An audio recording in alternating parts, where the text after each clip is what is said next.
La tiene pegada, ¿no? A los oídos. ¿Sí? Bueno, vamos a iniciar este conversatorio. Aquí en el museo decidimos en estas actividades colocarle un conversatorio porque creemos que es de suma importancia.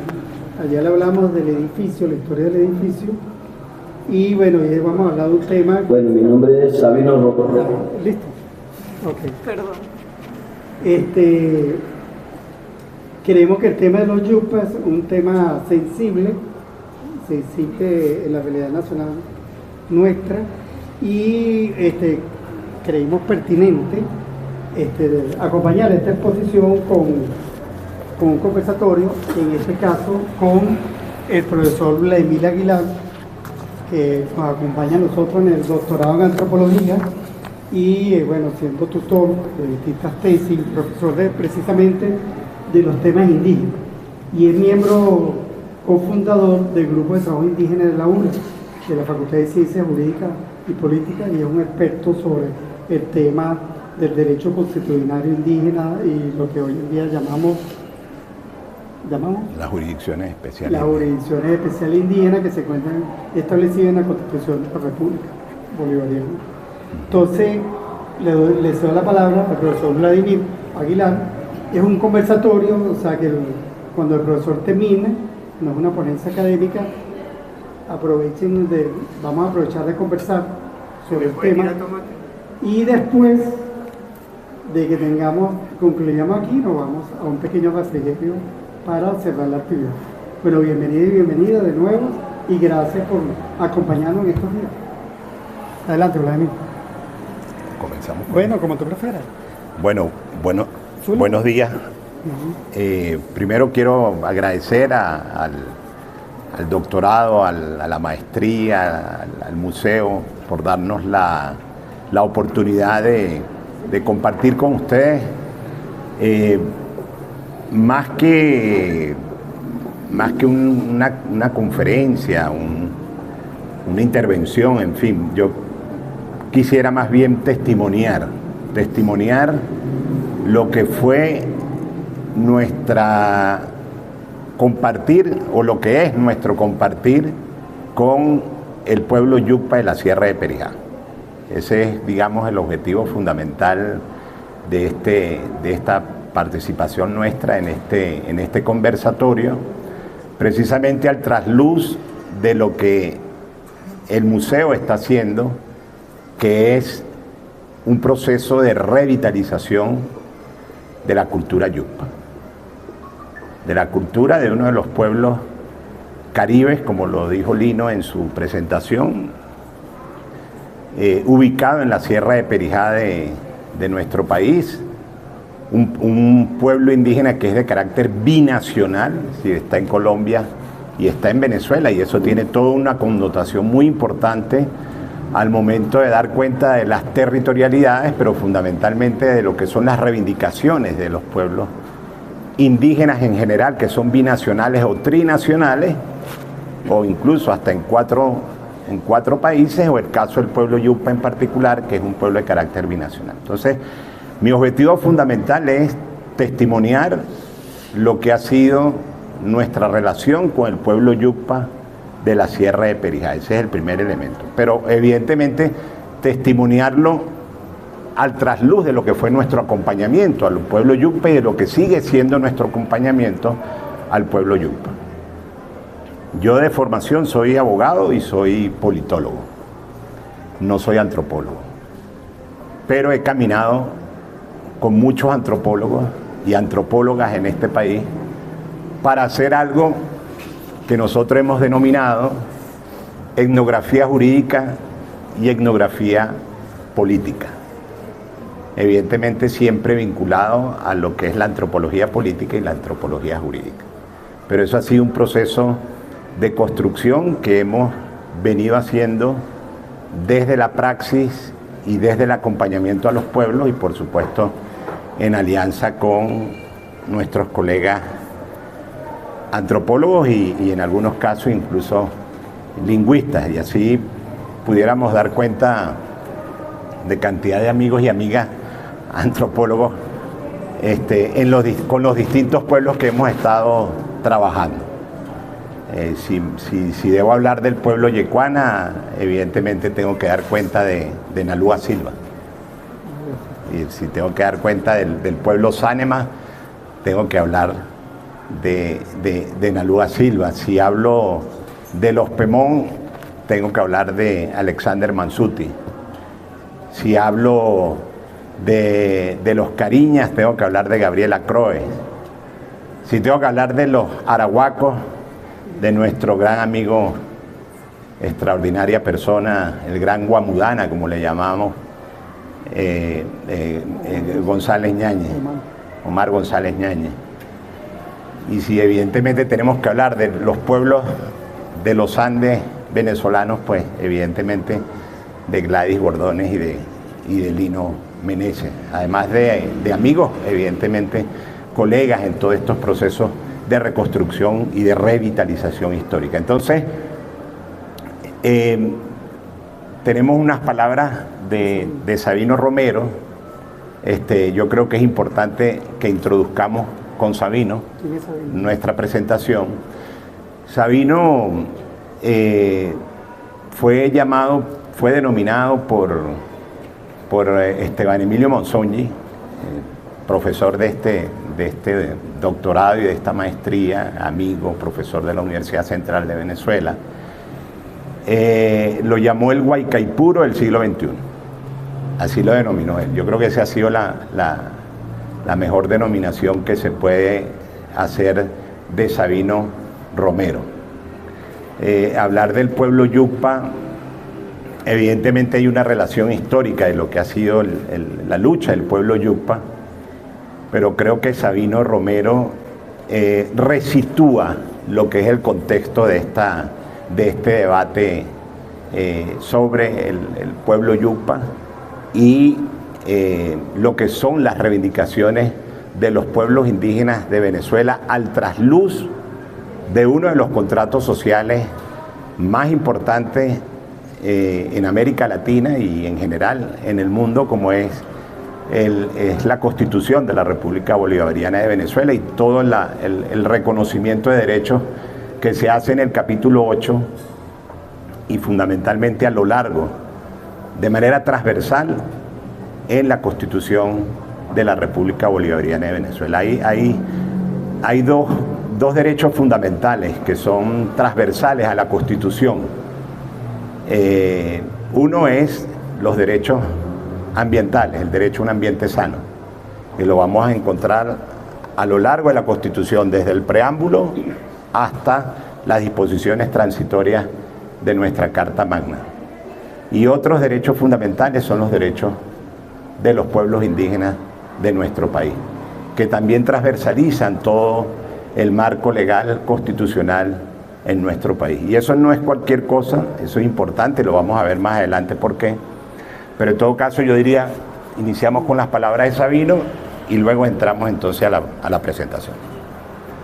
Bueno, mi nombre es Sabino Romero Izaga, Yucpa, de la comunidad de Chactapa, de la Sierra Perijá, de aquí de Zulia, soy de Zulia. Nosotros pertenecemos a Zulia y somos de la Sierra Perijá, donde nosotros, mejor dicho, guardamos, todos los caciques guardamos la Sierra Perijá. Primero digo que nosotros los Yucpa estamos luchando por territorio porque no queremos la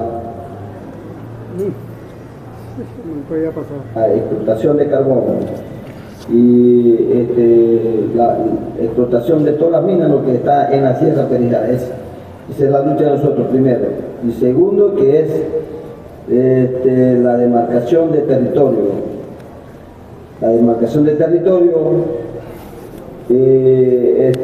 también jurisdicción indígena, que son artículos 119, 120, 121, 122, 123, 124, 125, 126 y artículo 260.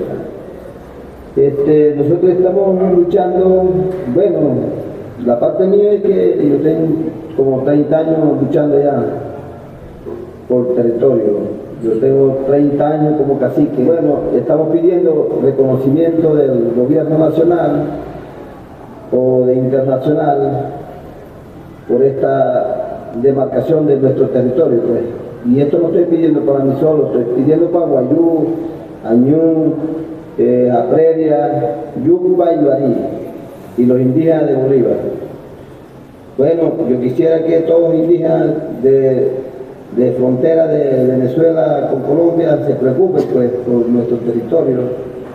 Que los indígenas, bueno, se ve que muchos indígenas están luchando por territorio, como Bolivia, y para mí que es de Brasil, también está luchando, y bueno, de esa parte de México también, luchando por territorio. Yo me di cuenta que en 1979 que los indígenas de Bolivia estaban luchando por territorio. Entonces esos videos lo estuve viendo, por eso en verdad que los indígenas tienen derecho de luchar por territorio y por la ley de nuestros ancestros también. Nosotros los Yucpa, vamos a mover de nuevo porque esto tiene ya 17 meses que está muerto, pues. Desde el 2009 esto está muerto. Y hasta ahorita queremos volver a recuperar nuestro goce. Quiero hacer unos llamados también a los compañeros de México, de Bolivia, Chile, Ecuador, de Brasil, que nos apoye, pues, por esta parte, que la demarcación de territorios indígenas, pues, a nivel nacional e internacional. Entonces, que queremos es que avancemos entre todos los indígenas, vamos a levantar nuestro voces, pues, a ver cómo vamos a llegar a acuerdos con los gobiernos o con los guatías. Nosotros llamamos guatías gente blanca. Nosotros llamamos guatías gente blanca. Entonces, queremos que entre indios, todos los indios de Venezuela y de diferentes países, que juntemos, pues, nuestro cuerpo o nuestros voces para luchar y avanzar nuestro territorio o recuperar territorio entre todos los indígenas con diferentes países. Bueno, lo que nos quitó los territorios de los viejos, de los ancestros, quitaron territorios son los terratenientes, los capitalistas. Estaban quitando esos territorios, quemando los yucpas a fuerza de plomo o quemándole sus ranchos, destruyendo su siembra con el ganado y matando a ellos, a los ancestros, mochando la cabeza. Todo eso hicieron hace como 200 años atrás, lo mínimo. Yo tengo entendido que hasta vendían o compraban niños, niñas forzadas. Los mismos capitalistas, los mismos terratenientes compraban a las niñas, los niños forzados, llevaban a los niños y cambiaban por sal, por hacha, machete, cuchillo. Entonces todavía está existiendo eso, pues. Entonces yo digo que hasta ahorita, hasta aquí ya no queremos que hagan más esas cosas, ese daño a los indígenas. Ahorita tienen una estrategia, quieren acabar con los indígenas, ellos mismos, los capitalistas. Los mismos capitalistas o los terratenientes quieren eliminar los yucpas, lo que están hablando, por su territorio. Ejemplo como yo, mi parte, Sabino Romero, que lo quieren es mi cabeza, pues, para matarme. Y me querían condenar, pues. Yo estuve como 17 meses en la cárcel nacional de Trujillo ellos me querían condenar, pero gracias al profesor Luis Portillo, que es de la Universidad de Zulia, de Homernatura, de Derechos Humanos, ellos me apoyaron y estoy aquí afuera. Yo quisiera que se den cuenta todo el gobierno para que nos libren, pues. Nosotros estamos como presos todavía por aquí en Zulia, estamos como presos y queremos que los capitalistas no estén más, pues, eliminando los indígenas. Ya está bien, ya está bueno, ya, pues. Ya nosotros los indígenas estamos medio un poquito capacitados para poder, así mismo, como estamos diciendo, que primero que paguen esos ganaderos, pues no sé cuántos ganaderos están metidos, entonces esos ganaderos que le paguen bien hechuría y que se vayan ellos, pues, tranquilamente, porque muchos ganaderos están llorando por su bien hechuría, pues, porque la tierra no es de ellos, la tierra son de los indígenas. Entonces ahora estoy pensando que, bueno, mejor que paguen bien hechuría y ellos se vayan por la buena, y nosotros los indígenas vamos a estar tranquilos sin ni un guatilla, ni un ganadero. Queremos vivir sin ni un ganadero, ni tampoco los mineros, tampoco. Queremos es puro indígena metido adentro del territorio. Nosotros estamos todavía presos, digo yo, porque estamos con medida cautelar. A nosotros nos pusieron como 4 fiadores, y esos 4 fiadores están, bueno, pues, con nosotros, y nosotros tenemos que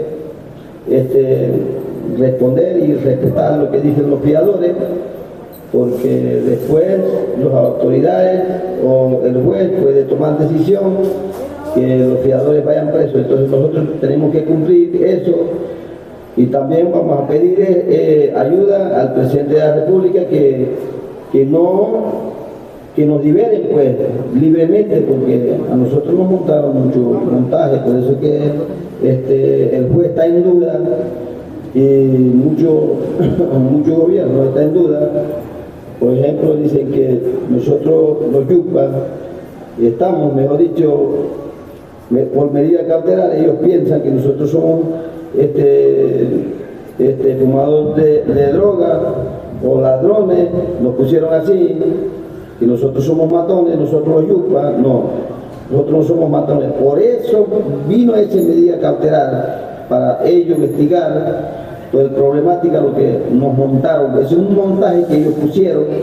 Entonces nosotros los indígenas no tenemos esa costumbre a matar gente diariamente, no. Será ellos que están haciendo esas cosas, pues, pero sí, nos montaron muchos montajes para, mejor dicho, presionar al presidente de la República o a presionar al público que nosotros somos ladrones, matones, fumadores de droga. No, equivocaciones de ellos, y nosotros decimos que ellos nos montaron mucho montaje. Entonces, gracias a los fiadores que nos fió, y estamos por aquí afuera y tenemos que cumplir eso, pues, lo que dijo el juez. Ellos están estudiando a ver si somos esa clase de personas, pues, pero no lo somos. Y queremos hablar directamente al presidente, con el presidente o con Elías Agua, para decirle que estos montajes, lo que nos hicieron los capitalistas, entonces eso, queremos que anulen, pues, que anulen eso urgentemente, porque nosotros somos indígenas. Muy bien. Hay que poner la presentación. Bueno,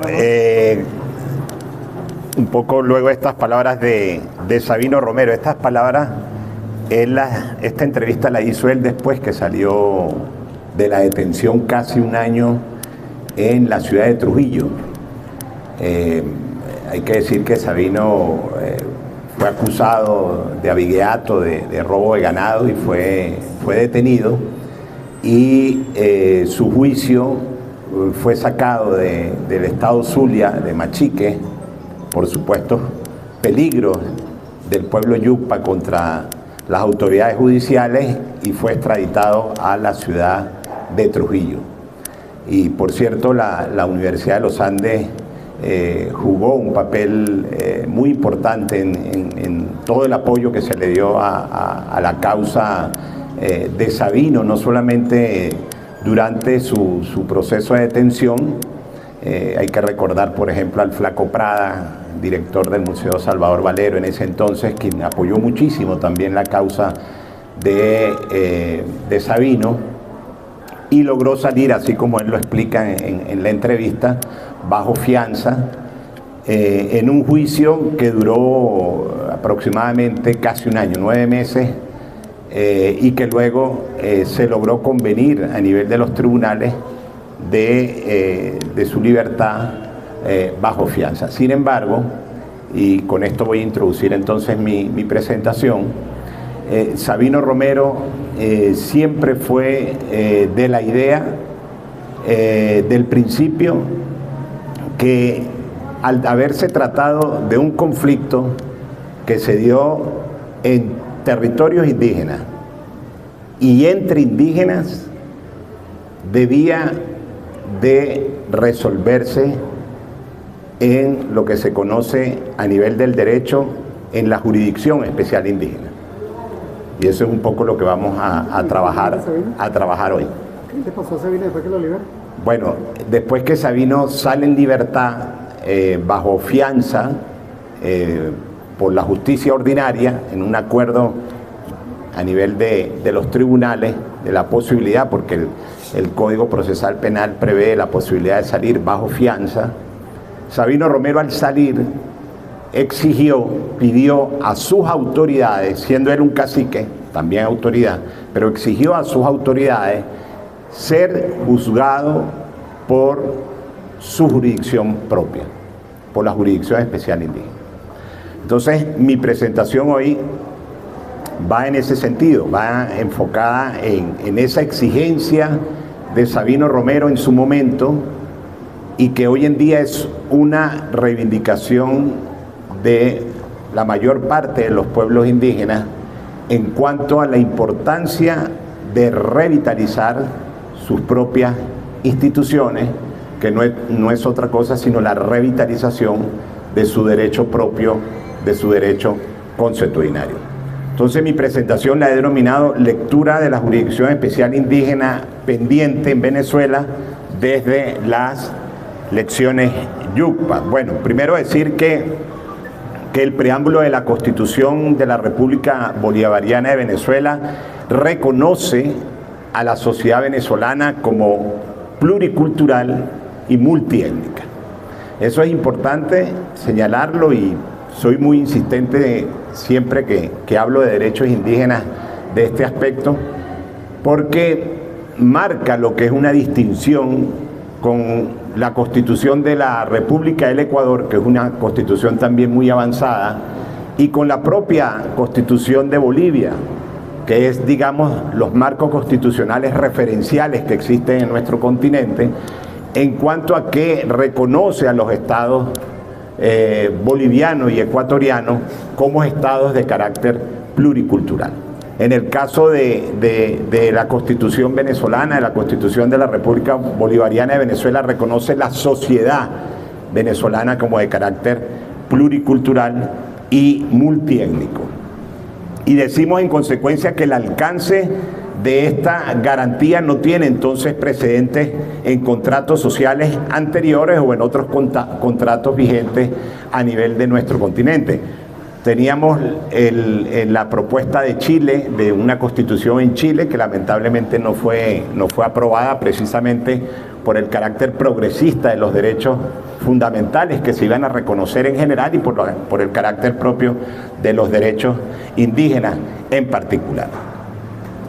Pero fundamentalmente, como lo decía el propio Sabino en su intervención, el artículo 260 de la Constitución otorga competencia a los pueblos indígenas para resolver sus asuntos internos de conformidad a sus usos y costumbres.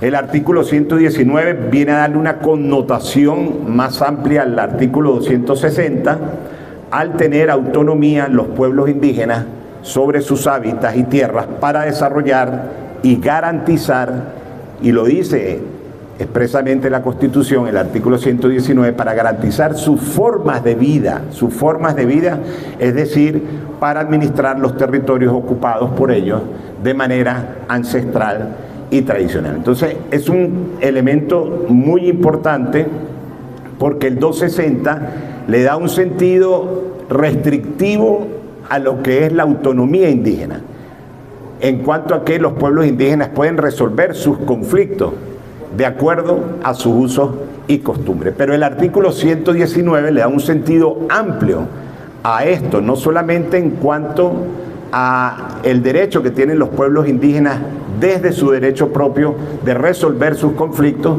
sino también ir más allá, es decir, de administrar a través de sus usos y costumbres sus propias formas de gestionar los recursos que se encuentran en sus territorios.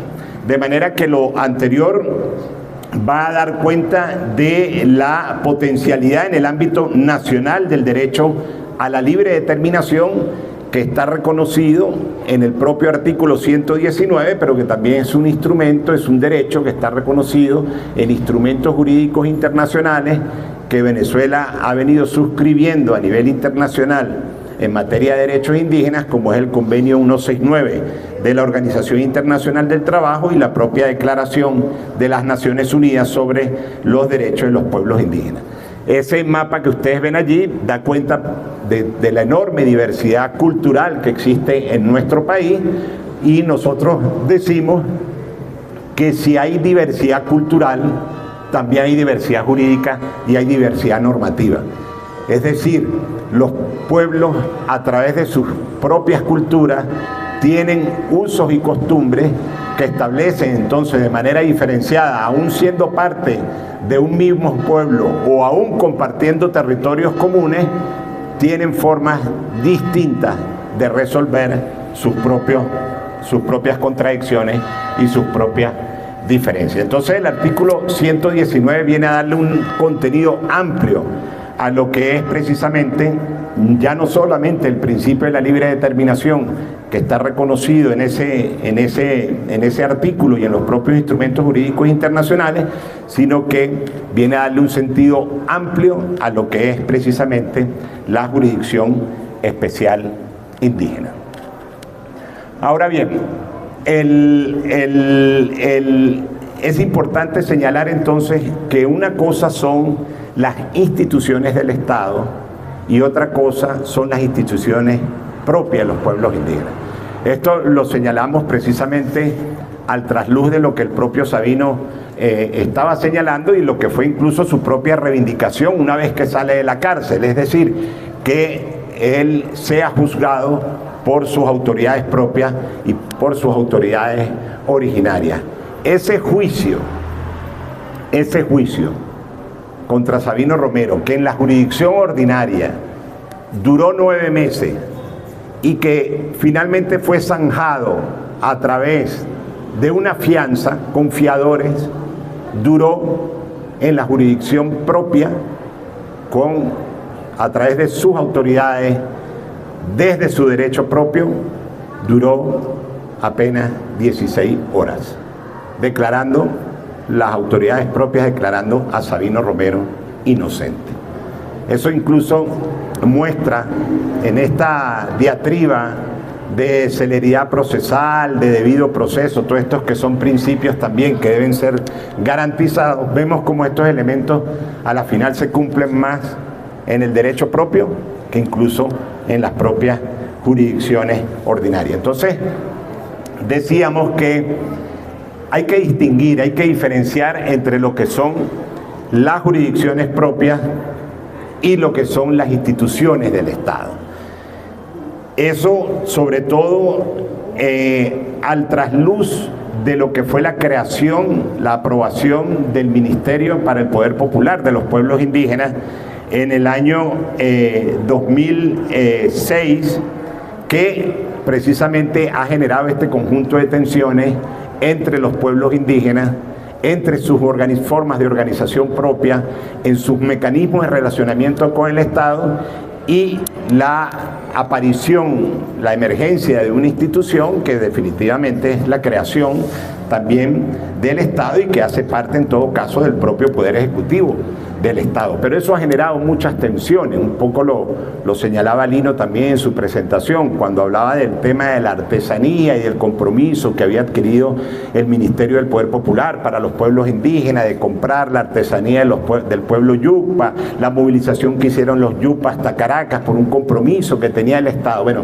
esa creación de instituciones ha generado enormes tensiones que han hecho que esas relaciones sean cada vez más asimétricas y que generen precisamente procesos de confrontación entre los propios pueblos indígenas. Entonces, es fundamental entender que hay una relación entre lo que es el derecho propio, el derecho indígena y el derecho positivo. El derecho positivo es el derecho escrito, el derecho que está en la norma escrita, el que está en la Constitución y el que está en el conjunto de leyes que reconocen los derechos de nuestros pueblos indígenas. Hay una reemergencia de las instituciones del derecho propio, hay que decirlo. Sabino fue de alguna manera exigente en eso, en que las diferencias de los pueblos indígenas, y en este caso el pueblo yucpa en particular, tenía que dirimirse desde los propios pueblos y desde las propias organizaciones.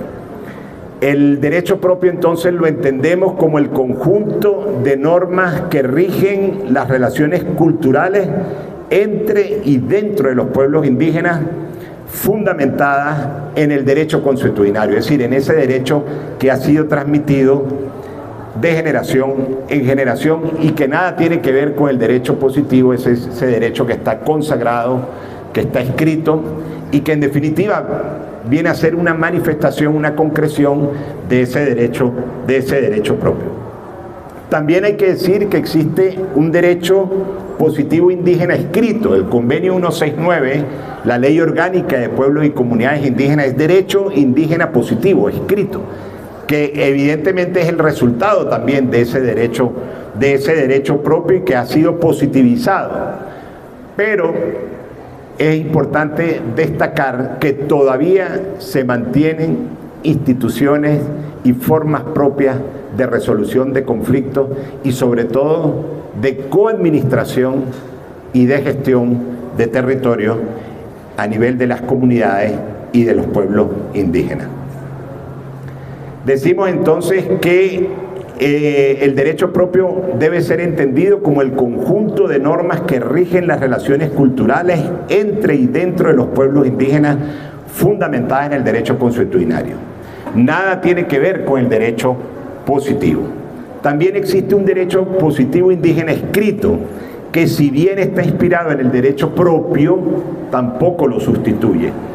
El primero ha sido creado para facilitar un diálogo intercultural normativo entre sistemas de justicias diferenciados. Y ese es un tema que todavía está pendiente en el país. A pesar del reconocimiento que hay en el 260, en el 169 de la Constitución, en la propia Ley Orgánica de Pueblos y Comunidades Indígenas, donde hay todo un dispositivo muy importante que desarrolla la existencia de estos dos derechos, todavía pensamos que hace falta un reconocimiento normativo, interjudicial, de ida y vuelta entre las autoridades legítimas, las autoridades indígenas y las propias autoridades judiciales. Si el preámbulo de la Constitución, como lo hemos dicho, señala que Venezuela es una sociedad pluricultural, es porque en ella existen tantas formas de administrar justicia como pueblos y comunidades indígenas hay en el país. Por cierto, la administración de justicia incluye la de los territorios. Hoy en día es uno de los nuevos contenidos de lo que se conoce como la justicia ambiental y cultural. Y aquí es donde aparece entonces la Jurisdicción Especial Indígena. La Jurisdicción Especial Indígena es el nombre que aparece en la Constitución. pero en la cosmovisión de los pueblos indígenas, las instituciones propias tienen distintas contenidos y distintas significaciones. Para nosotros lo más importante es que son la manifestación y la expresión de la reemergencia de un derecho propio que se pone en contexto precisamente a partir de las amenazas y de las propias presiones que hay hacia los territorios de los pueblos indígenas. No es parte del derecho positivo, aunque el derecho positivo indígena la reconoce y la reivindica. Para muestra, entonces, el 260 de la Constitución y la Ley Orgánica de Pueblos Indígenas en su artículo 132. Esta última, entonces, va a establecer las bases y fundamentos del derecho indígena positivo, pero no advierte de la enorme diversidad jurídica del derecho propio existente en el país. Ese es un trabajo, Lino, Gladys, que todavía está pendiente por hacerse, el trabajo de inventariar los sistemas jurídicos diferenciados que existen en nuestro país. No obstante, la LOPSI, la Ley Orgánica de Pueblos y Comunidades Indígenas, artículos 130 y 131, hace una diferencia sustantiva entre lo que es el derecho indígena propio y el derecho indígena. Queda en la definición la distinción entre uno y otro, pero corresponde a los pueblos indígenas desarrollarlos de conformidad a su uso y costumbre. Y ese es un poco el contexto de la lucha indígena hoy en día, del contexto de la demanda y de las reivindicaciones de los derechos de los pueblos indígenas hoy en día, y es un poco el legado de lo que Sabino nos dejó con su lucha y con sus principales demandas. La resistencia Caribe Yucpa silenciosa. Al día de hoy, decimos nosotros, los Yucpas son la mejor expresión de la resistencia Caribe silenciosa. Largos siglos de sometimiento y despojo sobre sus tierras y cultura. Con el caso de Sabino Romero, la Jurisdicción Especial Indígena Yucpa dio lecciones de aplicación de derecho propio a la jurisdicción positiva, blanca, criolla y guatía, como decía el propio Sabino. La Jurisdicción Especial Indígena Yucpa viene entonces a marcar un punto de inflexión en la relación normativa entre derecho propio, derecho positivo indígena y derecho positivo a secas, pues revirtió el asunto. Para hablar de la aplicación de la norma indígena, de su validez o no, se debe primero conocer las dinámicas y contextos culturales en el cual ella emerge para que se haga efectiva. Ello constituye entonces el marco contextual del asunto y de la atención a futuro entre uno y otro derecho, y es un poco todo el debate que en estos momentos se está llevando a cabo, y vuelve a aparecer esta disputa de el pueblo indígena, estas reivindicaciones y exigencias del pueblo indígena en la actualidad, a partir del último asesinato que ocurrió recientemente del cacique Panapera, que era uno de los caciques que acompañó a Sabino Romero, y que en definitiva vuelve entonces a poner en contexto lo que es esta discusión y este debate sobre, ya no del reconocimiento de los derechos indígenas, sino fundamentalmente el ejercicio de estos derechos. Y para el ejercicio de los derechos, lo que urge es la creación de condiciones. Y creo que todas estas experiencias, todas estas iniciativas, pues ponen en contexto, incluso esta iniciativa de revitalización de la cultura yucpa en el Museo Arqueológico vuelve a poner en contexto precisamente este marco de lucha, en este caso particular del pueblo yucpa. Cada caso de vulneración de derechos indígenas debe mirarse en el marco de ámbitos culturales, normativos diferenciados, en correspondencia con las perspectivas de las autoridades legítimas de los pueblos indígenas para la solución de sus conflictos.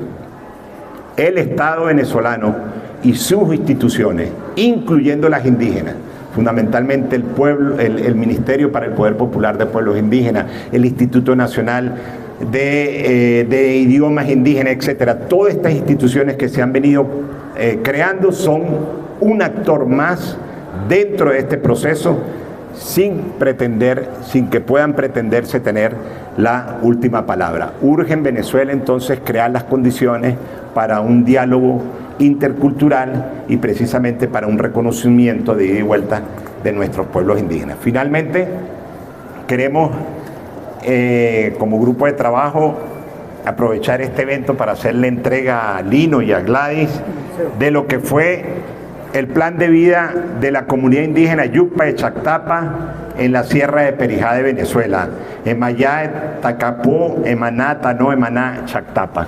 Este fue un trabajo que se hizo, fue publicado por la Universidad de los Andes, fue un trabajo que se hizo con un servicio comunitario de estudiantes de la Escuela de Ciencias Políticas y de la Escuela de Derecho de nuestra universidad. Fue un trabajo, una compilación que hizo la profesora Linda Bustillo, egresada del posgrado de Ordenación del Territorio, abogada y politóloga también, y mi persona con un grupo de estudiantes de la facultad, y que coadyuvó a la defensa de Sabino en el juicio que tenía por abigeato, por robo de ganado, porque en definitiva lo que se logró demostrar ante la jurisdicción ordinaria fue fundamentalmente que la lucha de Sabino y de su pueblo era una lucha por la reivindicación de sus territorios y por el ejercicio de sus derechos.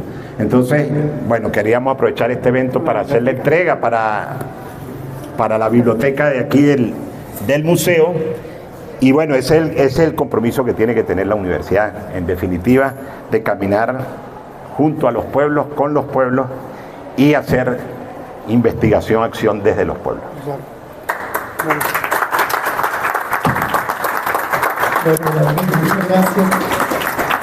Este libro va a reposar en la biblioteca del museo, que como, bueno, ya se lo comuniqué y esta mañana lo dije, el museo no es simple museo, o sea, es un centro de investigación, es un espacio donde están los posgrados de antropología de la universidad, y tiene una biblioteca que es pública, especializada en antropología e historia y arqueología.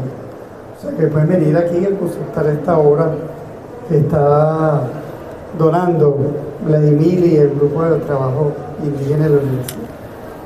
Bueno, para los que no saben, bueno, Sabino muere, ¿no? Lo matan. Asesinado, no muere, lo asesinan en el mes de marzo de 2013. La palabra que le estaba expresando ahí era en el 2009. En el 2009 siguió su lucha y cayó asesinado. Así como el día pasado también asesinaron a otro cacique Yucpa. O sea que la cuestión Yucpa no es nada más de simple solicitudes formales ni nada, sino son luchas de, bueno, que ha llevado a través del tiempo la muerte de muchos miembros de comunidades, no solamente de caciques. Ahí la famosa masacre del segundo gobierno de Carlos Andrés Pueyre, de una comunidad completa fue masacrada, donde aparentemente la Guardia Nacional y el Ejército participaron en el segundo gobierno de Chávez. Y bueno, en el gobierno de Chávez, lamentablemente cae, digo lamentable porque se venía reivindicando todo esto con la Constitución y todo lo que venía hablando Vladimir, cae muerto Sabino y ahora cae muerto otro cacique, ¿no? Entonces todavía no hay la posibilidad, ¿verdad?, de definitivamente de zanjar y de resolver los problemas que no solamente están del lado venezolano, también están del lado de Colombia, sobre el problema de la demarcación del territorio. Pues la Constitución colombiana también lo establece esto, ¿no? Y establece también lo que viene conversando Vladimir. Pero el pueblo Yucpa del lado de Colombia también está en la misma lucha, ¿no? Como lo decía Vladimir. Como es un conversatorio, bueno, la idea es que ustedes participen. Entonces, vamos a aprovechar que Vladimir está aquí. Adelante.